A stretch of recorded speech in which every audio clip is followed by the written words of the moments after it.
InsyaAllah takkan ada masalah IM sebab kita halakan ke sana. Dekat belakang ni dia masih lagi dapat udara. So fresh air dia tak ada masalah. Okay tuan-tuan dan puan-puan, hari ni kita berada di Myra Curve. Kalau tuan-tuan tengok kita punya video sebelum ni, kita buat inspection dekat sini kan. Komponen ni semua kita buat inspection. Dia punya kabel kita buat inspection.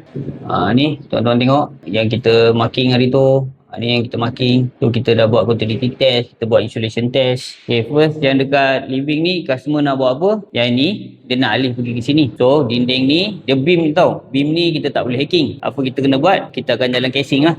Itu customer dah maklum, tak ada masalah tu. Dia dah faham lah. Okay, yang ini kita dapat selepas kita buka. So untuk next rumah, kalau kata ada inspection, kita akan buka ceiling. Wajib buka. Mana memang nak kena terima lah keadaan tu. Tuan-tuan tengok pipe air yang daripada living, ada yang ini, semua kita akan buat baru. Problem dia, pipe air yang daripada sebelah sana, rumah bilik 2 dengan bilik master bedroom, pipe dia kat sini tinggi. So kita nak kena buat apa kat sini? Kita nak kena hacking sikit. Kita nak tambah lagi satu pipe air. Lepas tu lubang ni kita kena buat baru. Sebab lubang ni lebih tinggi daripada indoor. So kita kena coring lubang baru.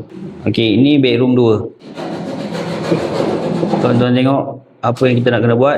Kita nak ubah pipe air ni bukan senang Shielding ni nanti memang kita akan repair balik. Itu dah termaktub dalam kita punya sebut harga. Tu buat owner-owner yang duduk dekat sini, Myra Curve Cyberjaya. Tuan-tuan dan puan-puan buatlah inspection. Kalau tak buat, lepas pasang ikon baru tuan-tuan akan ada masalah. Dan masalah tu bila tuan-tuan nak selesaikan selepas barang dah ada apa benda semua, kos dia lebih tinggi lah tuan-tuan. Ada apa-apa Roger? Mantap kau mah. Okey tuan-tuan, hari pertama kita dah pasang ikon lah. Kita punya outdoor kita akan pasang pakai apartment bracket. Dia akan hala keluar sana tuan-tuan. Dia tak hala ke dinding Dia bukan daripada sini. Kalau kita pasang kat dinding sini tak cukup ruang. InsyaAllah takkan ada masalah IM sebab kita halakan ke sana. Dekat belakang ni dia masih lagi dapat udara. So fresh air dia tak ada masalah. Untuk ikon dekat living area ni, dia punya copper nanti kita akan keluar pergi sini. Dia akan pakai Toto Slim. Bilik 3 dia punya pipe air kita akan tukar baru. Dia tak share. Rumah kat sini pipe air dia semua dia share. Bedroom 2 pun sama juga, kita tak share. Master bedroom pun sama juga, kita tak share. Tuan-tuan dan puan-puan, apa kelebihan kita asingkan drain pipe? Kalau kita asingkan drain pipe ni, nanti kuranglah masalah air leaking. Lepas tu waktu kita buat servis, kita boleh buat flushing. Kalau dia share macam ni, kita flush, nanti dia akan pergi tempat lain. Tuan-tuan, ini contoh drain pipe yang dia share.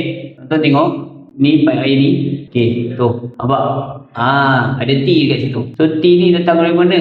Datang daripada bilik sebelah. Kita dah buka yang sebelah, kita tengok kat sebelah. Nampak? Dia ada pipe yang sama. Dia datang daripada tepi sini. Nampak? Dia sambung kat sini. Ada T. So 3 aircon, 1 pipe air.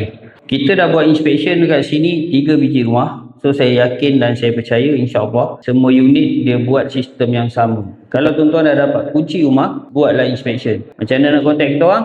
Pergi kat bio. Mantap rumah.